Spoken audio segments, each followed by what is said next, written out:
All right, back live on the Niner. You know, around this time of year, Crystal, a lot of people start to focus on their nutrition and health goals, right? Yeah, it's a good time to like reset, you Yeah. know. But the choices you make around food may be based on outdated advice. So joining us this morning to bust some nutrition myths Yes. is gastroenterologist Dr. Kelsey Abel.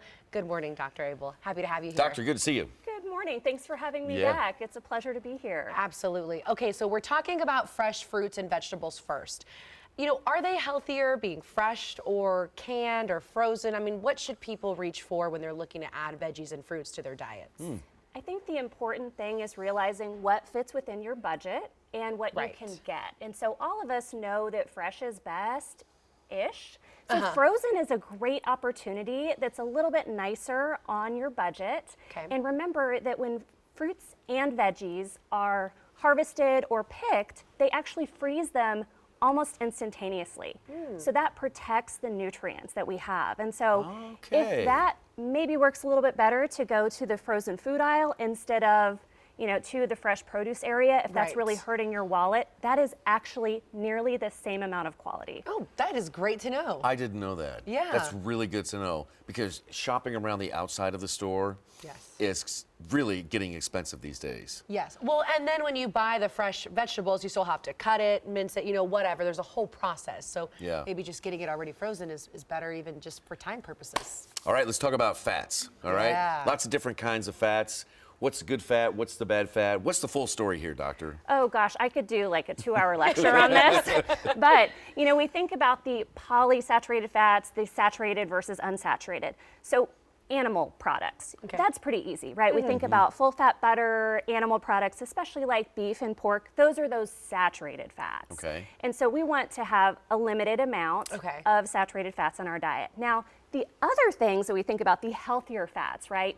Some of the nuts and seed oils that we talk through. We were talking a little bit offline about, coconut. Yeah. Coconut can be a little bit of both depending on, but we really have to think about amounts. So smaller amounts of those saturated fats, and we want those unsaturated fats to shine. And that's when we think about cholesterol. Yes. The risk of heart disease in America is tremendous. And so even making these dietary changes can be as good as a statin medicine, which is amazing. And so if we make those choices, it can really pay dividends for our lifetime. Yeah. And so, like nuts and avocados.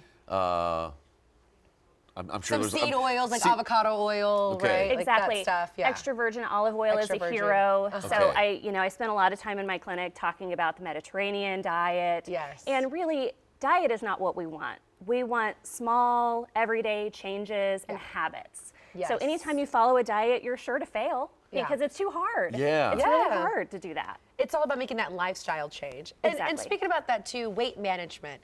Why is it more complicated than just counting calories? Gosh, I feel so sorry. A lot of my patients just kind of get shamed, truly. If it were calories in, calories out, we wouldn't have the obesity epidemic, Right. right? Some Yeah. of this is genetics. Some of this is the way that we can burn those fats. And so when we talk about the saturated versus unsaturated, that changes the way that our body can burn that energy. And so it's so multifactorial. Yeah. I mean, we've had a moment, right, with some of the medicines y'all have heard about, the Yeah. GLP-1s, the Yes. injectable, and now we're having some oral pills. The approvals for these medicines for other types of things just keeps going. Yeah. So for us in the liver clinic, as I do liver medicine as well, we're seeing it for what's called MASH or steatosis, which just means fatty liver. We don't like saying fatty liver. It seems kind of yucky. I know, right? But that's what people know it as. Yeah. And so we've seen that this can be very helpful for these patients to keep them away from having things like cirrhosis. That's how serious extra weight can be. It can affect how well our liver functions even. Wow. All right, looks like we are out of time, but I'm telling you, we could go on. I know. and I'm like, on tell me and everything. on, What else? GI is very interesting. There's so many different things. Yeah. So I want to close with one thing real quick here. So do you tell patients sometimes it's not reducing the intake of food that you have in order to lose weight, but it's eating the right food more frequently in order to lose that weight? Does that sound Correct. right? Does that sound right? It's quality. So it's Okay. quality over quantity. but also we're not meant to necessarily eat 3 big meals a day. And, none of us are going to starve for the most part. Right. And so kind of those food hunger cues are a big part of this too. If you're hungry, eat. If you're not, it's okay, depending on, what your medical issues are and what your doc says. Right. And sometimes I always drink like a glass of water before just to see, am I hungry or am I thirsty?